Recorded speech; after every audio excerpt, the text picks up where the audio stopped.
Within the past couple of years, there's been a massive rise in the indie animation genre, especially on YouTube. There's been a bunch of new indie projects releasing everywhere, leading to an entire community forming. The main way an indie show gets traction is through the release of a pilot.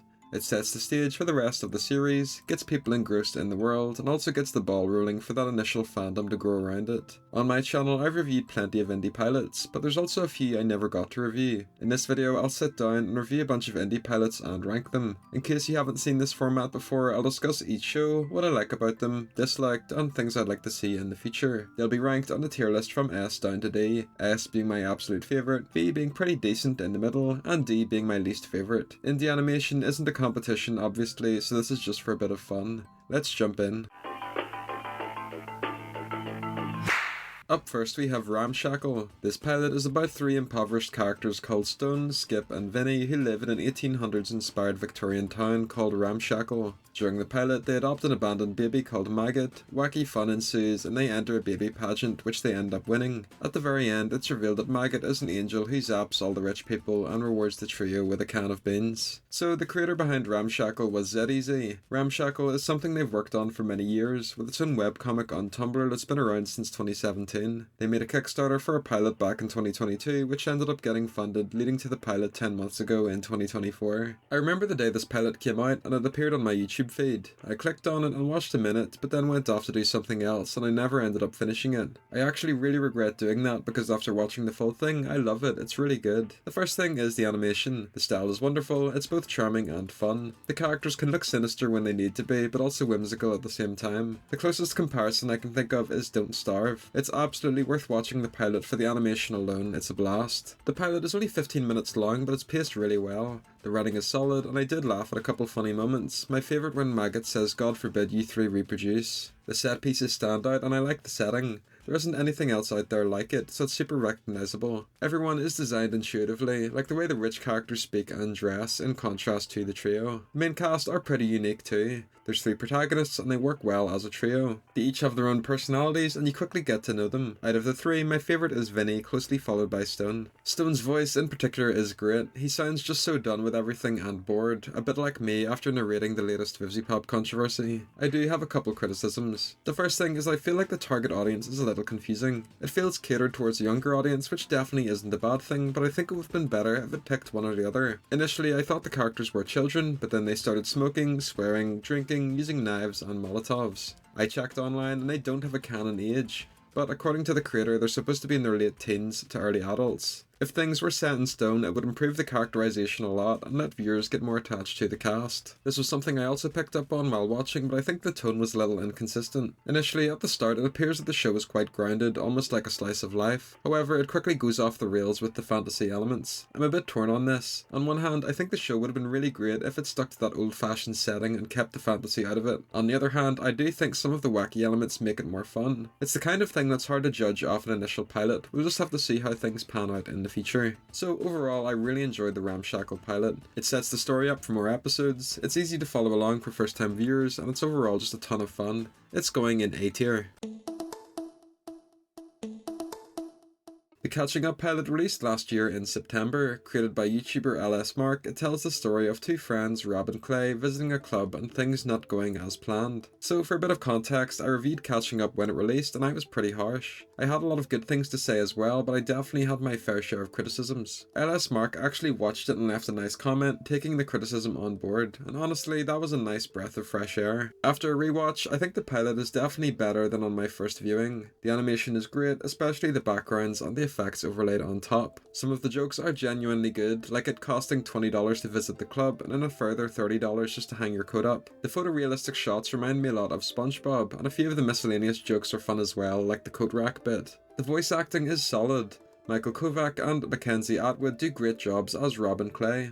A lot of the side characters have cameo voice actors like Lizzie Freeman, Kellen Goff, Senior Pello, Chris O'Neill, Zach Hadel and Josh Tomar, but they genuinely give a good performance and they match the characters they voice. My favourite character would have to be the raccoon jacket girl, but I think Clay is a close second. So the pilot isn't perfect, and I do think it still retains most of the problems that I mentioned in my original review. The big one is the pacing. It was a little slow at moments, and if a couple minutes were shaved off, it would have been much tighter. Some of the character designs look great, but others are a bit of a miss. I think Clay is a good example. He's supposed to be a cat, but for myself and a lot of viewers, we thought he was a wolf. His design just doesn't make that clear enough. I think the writing could be polished up as well. It relies too heavily on awkward pauses and it quickly outlives its welcome. The best comparison would be the UK show The In-Betweeners if you've ever watched that, but The In-Betweeners never really gets stale. I saw online that a couple of the things myself and others mentioned will be getting addressed in future episodes, like redesigns for Rob and Clay, along with a reduction in the episode runtimes.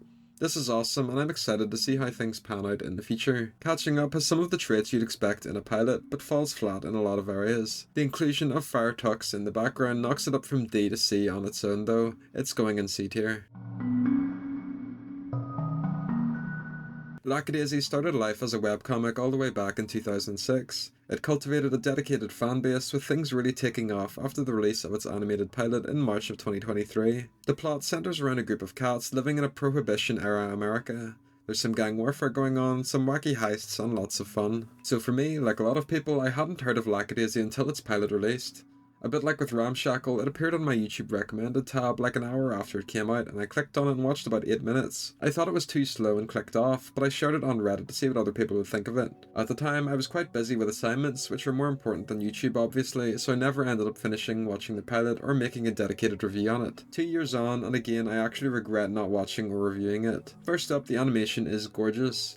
Everything is spot on, from the backgrounds, the individual frames, and the lighting and shadows. Everything pops with such vibrancy, and it's got a unique style that sets it apart from every other indie animation I've seen. The way the characters move feels realistic, and the fact that they're cats plays a role. Instead of the characters just being cats for no reason, it impacts the way they look and act. A great example is Mordecai being afraid of water, or the movements of the cat's tails. It's masterfully done and makes it so much more fun to watch. On the topic of characters, all of the voice actors are great and they fit the roles they're portraying. We quickly learn who is who and what their general personalities are like. A few favourites of mine are Rocky, Ivy, and Mitzi. Michael Kovac steals the show like always, but I think Pro Z put in a good performance as Mordecai. The plot and pacing are quite solid. I think it started off a little slow at the start, but it picked up as it carried on, and it didn't feel like it was 27 minutes long at all. It's got a good balance of character-driven segments with funny gags and serious scenes. Music and audio-wise, it's spot on. The background tracks emphasise what's going on screen, and the fun jazz 1920s inspired music that plays towards the end helps set the mood. Other indie pilots can sometimes falter in the audio department, but Lackadaisy does a great job. So is there anything to criticise? Well, I have just one complaint, and this one is down to personal preference. When I first watched the pilot, I wasn't a fan of the sketch lines. I thought it was very distracting, and it made it a bit hard to watch and concentrate on what's happening on screen. 2 years on, and after a rewatch, my stance hasn't changed on this. I understand why it's there. It's a direct reference to be reminiscent of the old animated films from the past. But at least in my opinion, I think it would be better if they weren't there. Overall, what do I think? I love it. Lackadaisy has great animation, strong voice acting, and an interesting story. If you're someone who's a long-time fan of the comic or a first-time watcher, there's something for everyone here. Lackadaisy goes in the well-deserved S tier. So the Enna series has been one of my favourites for years. I've used background music and footage from it numerous times in some of my most popular videos. Starting out with its first episode, Auction Day, the Enna series tells the tale of the protagonist, Enna, making her way through a mysterious world and meeting an array of wacky characters. Created by animator Joel G, the first Enna animation released in May of 2020. In 2025, it still holds up really well. The thing about the Enna series is on a first watch, you've no idea what's going on and think it's pretty crazy. But over time, you get accustomed to the world and you understand vaguely what's going on. Although Auction Day is only 2 minutes long, it provides a fun introduction to the series and doesn't take itself too seriously. The music is great, although a little loud at parts. The voice acting is wonderful, though with the benefit of hindsight it's a bit eerie listening to Enna's masculine voice after the voice actor was exposed for grooming. Lizzie Freeman carries the voice department though with her performance as Mooney and Enna's sad voice. It's a really great first episode. Enna is one of those things that starts out great and gets better as it goes on, but we're only talking about the pilot here. It's getting a solid score of A. Pain Girl was recommended to me by a friend and it's one of the newer ones on the list. Released 5 months ago by animator Cray, Pain Girl centres around the protagonist Penny Painkiller and her friends Teehee and Cax. So I have mixed feelings on this one. But first I'll talk about the things I liked. The art style is very cool. It gives off a sort of early Newgrounds, Alien Hominid, Super Meat Boy type of aesthetic. The characters all pop and stand out extremely well against the backdrops. Added to this, the cinematography is very fluid, like the swap between styles during the battle transformation. The violence and gore was awesome, definitely a nice change of pace from a lot of other indie animations that tend to hold back on that kind of stuff. The character designs overall pretty good. Teehee probably has the best design, but Penny and her mum look cool too. Cax probably has the weakest design. A lot of the voices, particularly for the main cast, sound great. We have Lizzie Freeman as the protagonist, Amanda Hufford as Teehee, Michael Kovac as Cax, and some additional voice work from Senior Pello, Alex Rockon, and Josh Tomar. So let's get into the things I disliked. First up, the audio balancing is quite bad. Some of the characters sound a bit too quiet, and this clashes with the abundance of loud sound effects. It can be very hard to follow along the dialogue. The writing was pretty plain. I didn't find any of the jokes particularly funny, and there weren't any story beats that pulled me in at all. There wasn't much world building or an introduction. We never learn the characters' motivations, how they met, or how the world works. As a result, you just sort of sit and idly watch. You don't really get attached to the characters. Although I said the voices are good, that's mainly for the characters voiced by popular indie creators. However, several other characters are clearly voiced by mates, so the audio quality of their mics takes a hit. It's a little jarring to hear a character clearly voiced with a proper studio quality microphone, and then a cop speaks and it sounds like someone in a Discord server doing a comic dub. Me and Cax are gonna head out for the day. Wanna join us? No. Oh, be sure to take the dog out too while you're at it. Hey, watch it, lady. Keep talking and soon you'll be the one on a lead. What could I get for ya? Hold on, I think I fucked up. Ooh, I'm sorry, but we actually ran out a while ago. Furthermore, only the popular voice actors were credited. As a result, the entire comments section is just people talking about the cast and not the quality of the pilot or the story itself. Who voiced these side characters? Well, we have no idea. Catching Up, which I covered earlier, has the same issue where it's got a star-studded cast full of recognizable names, but as a result, that's all anyone talks about. Nobody discusses the story or what happened, it's just the voice actors, which is a genuine shame. The Pain Girl pilot has left me feeling a bit disappointed. I can definitely see the vision, and I'm sure if they build upon it, future episodes could be great, but for a first introduction, I think there's just too many things holding it back. It's going in C tier. Confinement is a science fantasy horror comedy animated series that is loosely based on the universe of the SCP Foundation. It is created and animated by Lord Bung, who also stars as the main voice actor. Releasing throughout 2017, it dropped during the height of the popularity and interest in the SCP franchise, and as a result was really well received and garnered a dedicated audience. I won't go too into detail on this, you can watch a fantastic video by YouTuber Iox if you want the full story, but Lord Bung got into a bunch of drama, eventually deleted their YouTube channel and stopped working on the series, so you have to watch it via a re-upload. The general plot is that a human called Connor has the ability to respawn anytime they die.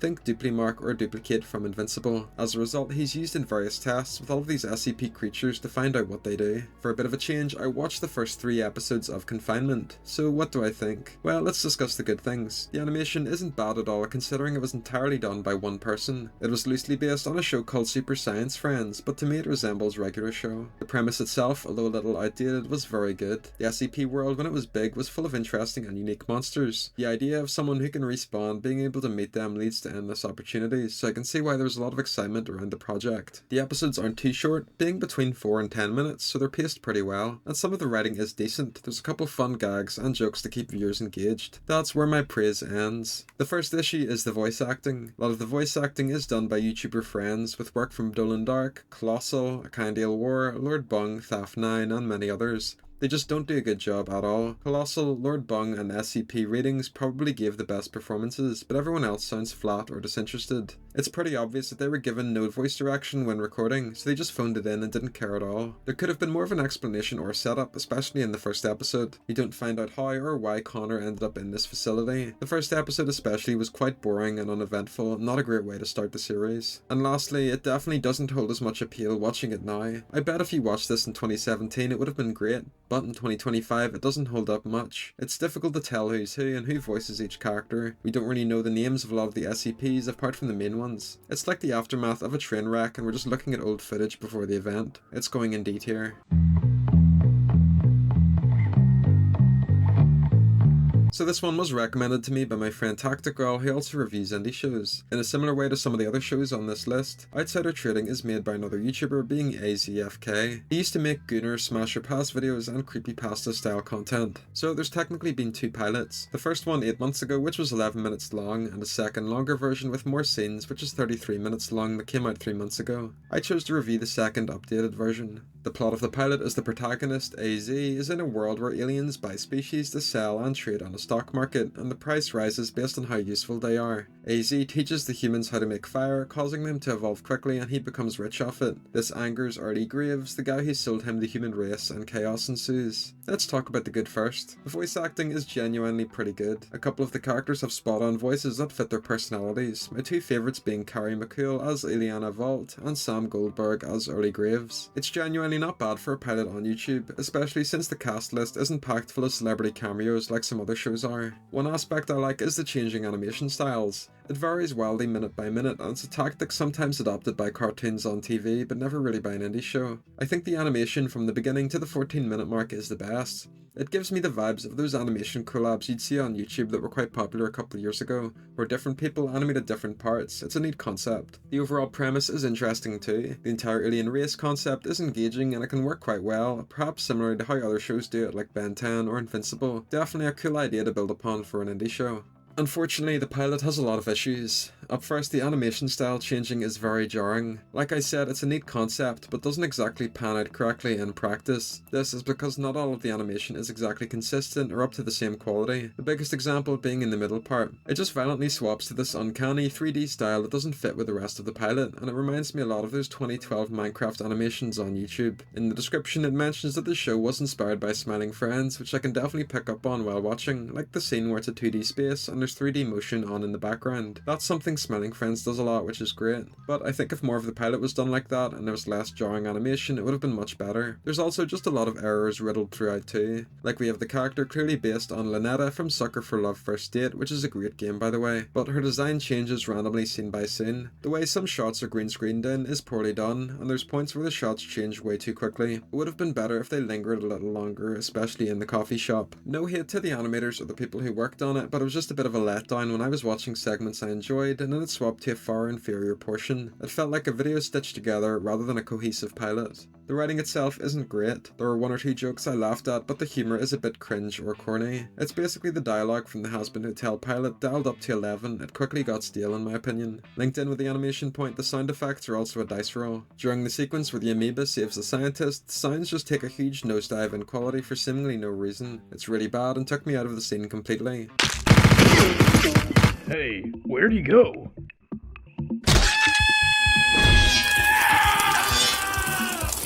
Lastly, the pacing is just way too fast. It caused everything to dip in quality. It's too speedy to get attached to the plot, and the second half of the pilot especially felt very unfocused. It's difficult to piece together what's going on, who half the characters are and what the story is. The ending especially felt a bit random, and it just cuts to this odd credit sequence with royalty-free sound effects and an extremely low-res GIF background. Honestly, I don't hate this pilot, but it just has too many issues for me that drag the entire thing down. It's not unsalvageable though, and I think if at least half of the problems that I addressed were resolved, it could become quite good. It's going in D tier. Starting off with Glitch's selection of shows, Murder Drones is what most people came to know Glitch for, and it's also the indie show people have requested for me to talk about the most. Episode 1, being the pilot, came out on YouTube on October 30th, 2021. It tells the story of worker drones, the main one being the protagonist Uzi, living in a post-apocalyptic destroyed Earth. All the while they're hiding from a race of disassembly drones made by the same company that are sent to eliminate all the workers. Uzi runs into a disassembly drone called N, who ends up changing sides against the other drones. We get some epic fight scenes, and by the end, Uzi banishes herself from the hideout away from the other workers, and now her and N are outside in the wasteland. For a bit of lore, I was aware of Murder Drones when it came out, but I never ended up checking it out or watching it. I'm not sure exactly what it was, whether it was the fandom or the art style, but it just never really appealed to me, and I didn't give it a try. The pilot also came out a full year before I started doing commentary content with my voice, so I think if I was making reviews, I would have been more inclined to check it out then. Recently, I attended a convention that also had a panel where Michael Kovac and Alex Rockon answered questions. There was a ton of Murder Drones Drones cosplayers, which shocked me because there's actually more Murder Drones cosplayers there than there were Digital Circus ones, so I think that's pretty neat. After watching the pilot, I really regret not watching it because it was awesome. It's legitimately one of my favourite pilots on this list. First up, the animation is brilliant. Glitch always cooks in the animation department, and despite coming out in 2021, the Murder Drones pilot still looks wonderful. The backgrounds are well crafted, textures of the models are great, and the overall tone and presentation is spot on. Even during combat scenes it looks wonderful, with blood spilling everywhere and the worker drones dying. Audio and music wise, it's again very impressive. The individual sound effects during scenes, the background noises while Uzi is outside, and even the end song fit super well. There's not a single one where I'd say it's out of place or doesn't fit. Linked in with this, the voice acting is top notch. It has all the recognisable actors we've come to know and love, like Elsie Lovelock as Uzi, Michael Kovac as N, Nola Klopp as V,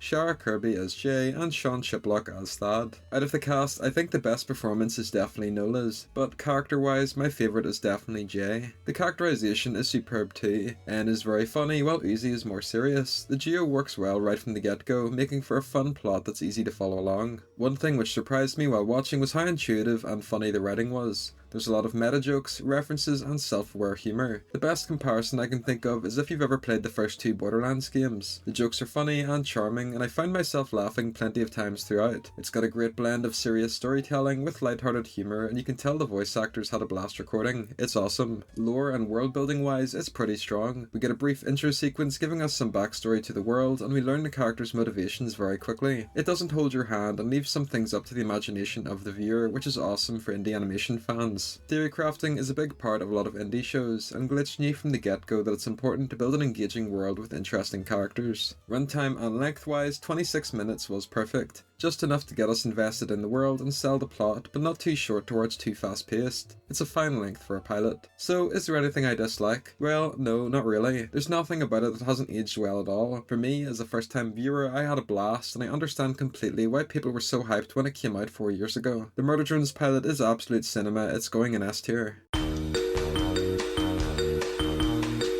By this point, everyone has heard of the Digital Circus, and it's the highest viewed indie animated pilot of all time. Releasing at the end of 2023, it took the world by storm, and I was one of the first to review it. I remember dropping my review a couple hours after it came out. Like a lot of people, I had heard of Glitch before for their Murder Drones series, but I never watched it. The Digital Circus premiere showed up on my feed, and after watching it, I immediately fell in love. The pilot tells the story of a clown jester, Pomni, who is trapped in this digital world. We meet a variety of crazy characters while Pomni is struggling to find the exit. By the end of the pilot, Pomni comes to the terrifying realization that she's stuck there. The Digital Circus pilot is the gold standard of what an indie pilot should be. The animation is one of a kind and extremely unique. It's viewable for all ages, which I think boosted its popularity a lot. The writing and pacing is solid, which keeps you engaged, and we quickly learn each character and what their general motivations are. Speaking of characters, the cast list is stellar. It's got a mix of new and old talent. I think the best performances come from Lizzie Freeman as Pomni and Michael Kovac as Jax. The music, of course, is a banger, which makes sense when you realise it's made by Gooseworks. She's had a career full of great animations and songs. When I first reviewed the pilot, I actually wasn't a fan of Kinger. I thought he felt a bit out of place and wasn't particularly memorable. Upon a revisit, I was completely wrong. I'm not going to use what happened in later episodes to impact my thoughts, but going off the pilot on its own, Kinger is a fun character who stands out well against the rest of the cast. I completely take back what I said. Is there anything wrong with the pilot? Well, not really. Gooseworks herself has said that if she could go back in time, she'd make a couple alterations to the writing and script, which makes sense. But by the way it stands, I don't see any issues. The animation is still jaw-droppingly beautiful, the dialogue is funny, and it deserves all of the success it garnered. The Digital Circus pilot is going in S tier.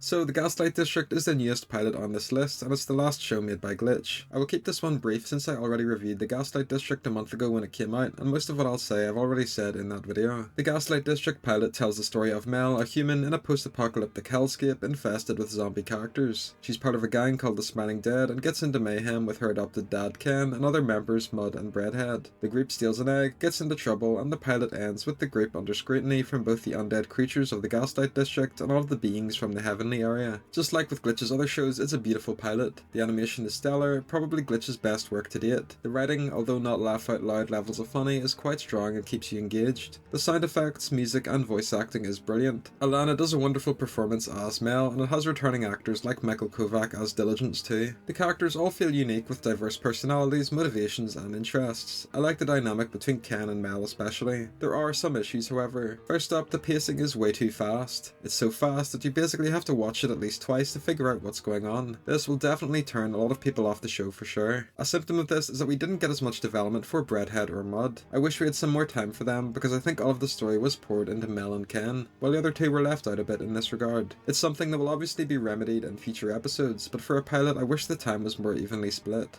So overall, the Gaslight District is great, but after watching the Murder Drones pilot, I think it's just slightly below it. I'll give it a strong A tier, definitely looking forward to future episodes of this one.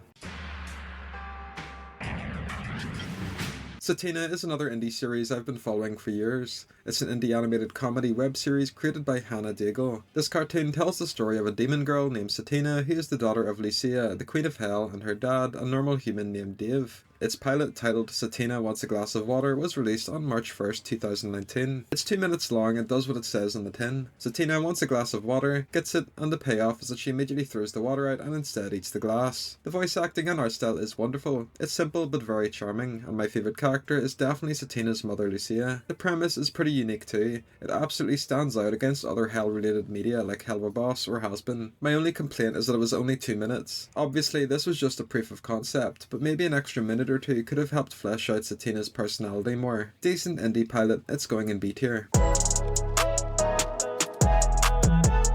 If you're a regular viewer of my channel, you've almost certainly seen the Helluva Boss pilot, so I'll give a super quick rundown. We learn about an imp called Blitz and his business called IMP. We meet his employees, Moxie and Millie, and his adopted hellhound daughter, Luna. The pilot basically introduces us to the characters and world. It's made by Pop, so it's her style. It contains lots of violence, jokes, and of course swearing. The pilot when it came out was superb. I fondly remember watching it and then getting obsessed with it and making YouTube videos about it and immediately changing my profile picture and banner on Discord to be Helluva themed. All of my friends did as well. After a rewatch, I think it still holds up really well. One thing I really loved about the pilot is that it's in a mockumentary format, and this was mentioned in the show's pitch as well. If you've ever watched these types of shows, such as The Office, you'll get what I mean. The way jokes are planned out in a specific way, the way the camera pans around, and the sudden or abrupt pauses where it goes on to the next scene. A lot of the jokes and humour I don't find as funny since I've watched this pilot so many times, but the mockumentary format gives it so much charm, and I did laugh a couple times because of it. Of course, in the actual show, it doesn't continue this format, instead focusing on other things, but I think the pilot really stands out because it's so different. The main issue with the pilot is just the inconsistent animation. The characters and animations vary wildly in quality between shots. They look really off-model sometimes, and this is all because it was Vivzi's second animated pilot right after Hazbin Hotel, so everyone working on it wasn't completely used to the source material yet. Similarly to the Hazbin pilot, the Helluva pilot overuses sound effects and music.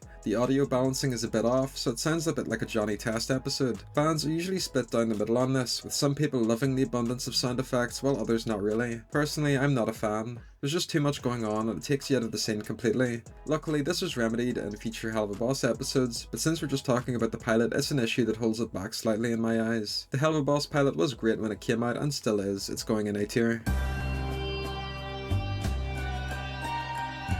The Hazbin Hotel pilot is a classic indie animation and undoubtedly one of the most influential. Created once again by animator Pop, this 30-minute pilot tells the story of the protagonist Charlie trying to create a hotel to rehabilitate sinners in hell. I've watched this pilot many times, but if you count all of the times I've seen it while editing my videos and using background footage, it's in the hundreds easily. Just like Helluva Boss, it still really holds up. When the Hazbin pilot came out, it got a pretty bad rap, especially on YouTube and Twitter. I thought it was overhated then, and I still do now. Let's get into the good. So obviously the animation is gorgeous. Although not perfect, all of the characters are super unique, the world is vibrant, and they all have Vivzi's signature animated style. The voice acting is stellar. To keep things consistent with the rest of the video, I won't compare it to future episodes since that wouldn't be fair, but a couple of my favourites are Husk, Katie Killjoy, Alistair, Vaggie, Cherry Bomb, and Serpentious. The world building and story is iconic. You know yourself if you watch my channel, this 30-minute pilot has the most world building and lore out of any indie show. There's just so much to dig into, and they did a great job at setting the story up for future episodes to build upon. Music wise, it's brilliant. The background tracks as well help to set the mood. A lot of them are made by Gooseworks, so it's no surprise that they're awesome. So what's the bad? Well, there's a couple things. Firstly, the pacing is all over the place. We jump around too many characters and it's a bit too fast. I think if we slowed things down and solely stuck with Charlie, it would have helped viewers get more attached to her per character. This is a bit of a nitpick, but the animation is very hit or miss. Some of the scenes are wonderfully animated while others are pretty scuffed. The scenes with Katie Killjoy in particular, you can tell were quite rushed when they animated it. Individual lines are low res. Other scenes have flat out errors in them, like Alistair's staff disappearing, no gunshots coming from Angel's gun, Cherry and Angel levitating because they were overlaid incorrectly, disappearing background buildings, and things like characters' dimensions or heights varying based on shot. The animation inconsistency exists across basically all of the characters, the worst offender being Alistair. His look changes radically scene by scene. Your mileage will vary on these. Some people like the inconsistent animation, while for others the mistakes are too common and they pull you out. I'm a bit in the middle, but I think it's worth mentioning because I want to be fair, and if any other indie pilot had this many errors, they would lose points for it as well. The main complaint I have though is the over-reliance on sound effects. There's just way too many sound effects and it interrupts a lot of the scenes. With all of its flaws, the Hazbin pilot still remains one of the all-time greats in indie animation. It's going in A tier.